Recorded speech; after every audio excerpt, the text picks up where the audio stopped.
Assalamualaikum warahmatullahi wabarakatuh. Selamat pagi anak-anak. Kita ketemu lagi dalam pelajaran biologi.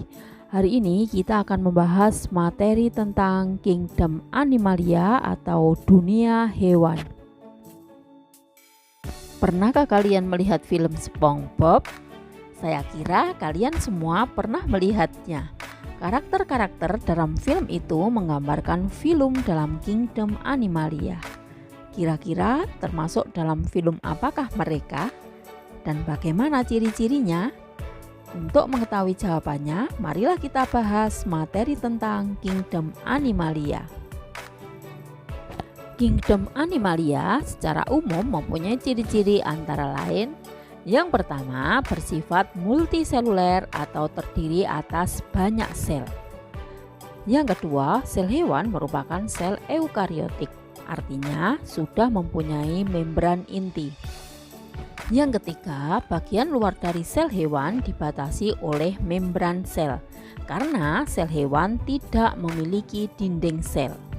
Yang keempat, berbeda dengan tumbuhan, hewan tidak mempunyai klorofil sehingga hewan bersifat heterotrof atau tidak bisa membuat makanan sendiri. Itulah sebabnya kenapa hewan dilengkapi dengan sistem pencernaan makanan, dari yang sederhana, contohnya pada hewan tingkat rendah, hingga yang kompleks, contohnya pada hewan tingkat tinggi. Dalam proses pencernaan ini sangat membutuhkan oksigen untuk suplai utama dan kemudian dilepaskan sebagai limbah yang berbentuk karbon dioksida. Ciri selanjutnya, kebanyakan hewan mampu bergerak relatif cepat dibandingkan tumbuhan atau organisme yang lain. Kemampuan gerak ini didukung oleh adanya jaringan otot dan jaringan saraf. Bahkan pada hewan yang paling primitif yang hidup secara sesil atau diam, tapi pada fase larvanya dia dapat berenang bebas. Gerakan pada hewan ini merupakan salah satu cara untuk berpindah tempat dan untuk memperoleh makanan. Pada umumnya, sebagian besar hewan bereproduksi secara seksual, yaitu bertemunya sperma dan ovum yang terjadi melalui fertilisasi baik secara internal maupun eksternal. Tapi ada beberapa yang bereproduksi secara aseksual, misalnya dengan cara bertunas, misalnya pada Porifera dan Coelenterata, dengan cara fragmentasi, misalnya pada Planaria. Pengelompokan hewan berdasarkan struktur tubuhnya dapat dilihat dari keberadaan tulang belakangnya, simetri tubuhnya, jumlah lapisan tubuhnya, rongga tubuhnya, dan cara pengaturan suhu tubuh.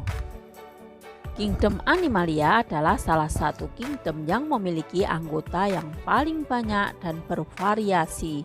Secara garis besar, Kingdom Animalia berdasarkan tulang belakangnya dapat dikelompokkan menjadi dua golongan, yaitu Invertebrata, hewan yang tidak bertulang belakang, dan Vertebrata, hewan yang bertulang belakang.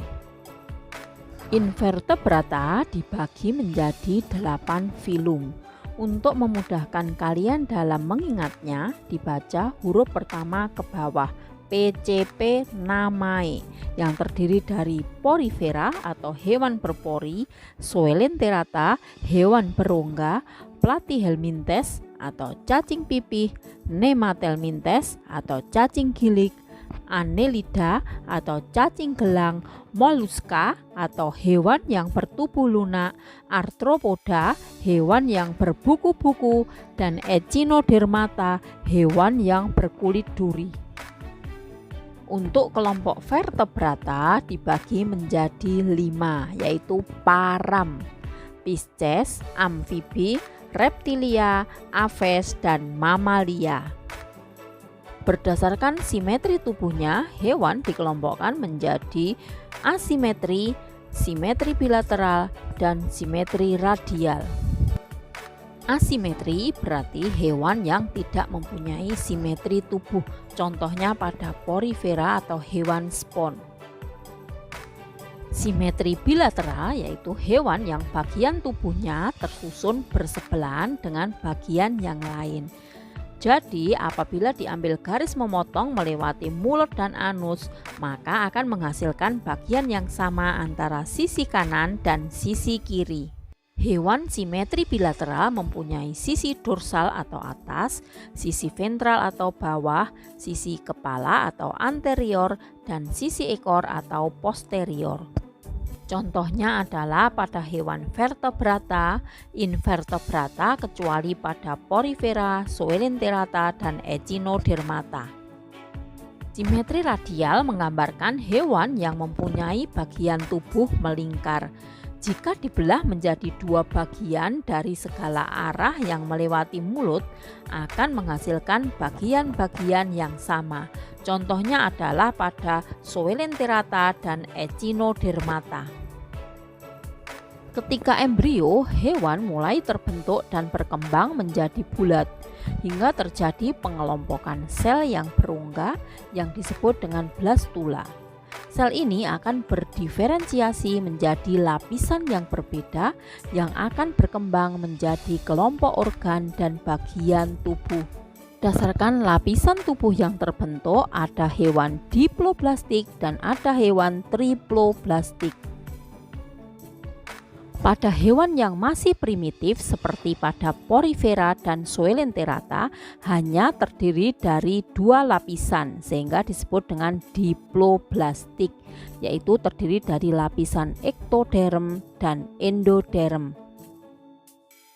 Pada kebanyakan hewan, dari blastula akan berkembang menjadi tiga lapisan atau triploblastik, yang terdiri dari ektoderm, merupakan lapisan luar yang menutupi permukaan embrio yang nanti akan berkembang menjadi penutup luar tubuh dan sistem saraf pusat.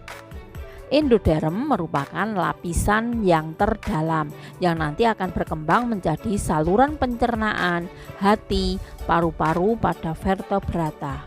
Mesoderm terletak antara ektoderm dan endoderm, nanti akan berkembang menjadi otot dan organ lain yang terletak di antara saluran pencernaan dan penutup luar tubuh.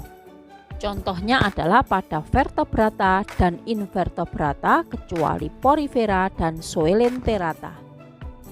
Hewan triploblastik berdasarkan ada tidaknya rongga tubuh dibagi menjadi acelomata, pseudocelomata, dan celomata.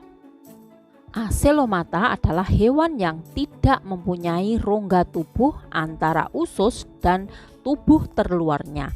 Contohnya adalah pada Platyhelminthes atau cacing pipih. Pseudocelomata adalah hewan yang memiliki rongga tubuh semu karena hanya sebagian saja lapisan tubuhnya yang dibatasi oleh lapisan mesoderm. Contohnya pada Nematelminthes atau cacing gilik. Celomata adalah hewan yang memiliki rongga tubuh sejati karena seluruh ruangan antara ektoderm dan endoderm dibatasi oleh lapisan mesoderm. Contohnya adalah pada vertebrata, invertebrata kecuali cacing pipih dan cacing gilik. Berdasarkan suhu tubuhnya, hewan dikelompokkan menjadi hewan berdarah dingin atau poikiloterm, yaitu hewan yang mengatur suhu tubuhnya secara bervariasi sesuai dengan suhu lingkungannya. Contohnya adalah cacing, serangga, pisces, amfibi, dan reptilia. Yang kedua, hewan berdarah panas atau homoioterm, yaitu hewan yang dapat menjaga suhu tubuhnya agar konstan meskipun suhu lingkungan bervariasi. Contohnya adalah aves dan mamalia. Nah, anak-anak, telah selesai kita bahas materi tentang ciri-ciri dan pengelompokan kingdom Animalia. Semoga kalian sudah paham. Untuk masing-masing filum kita bahas pada pertemuan berikutnya.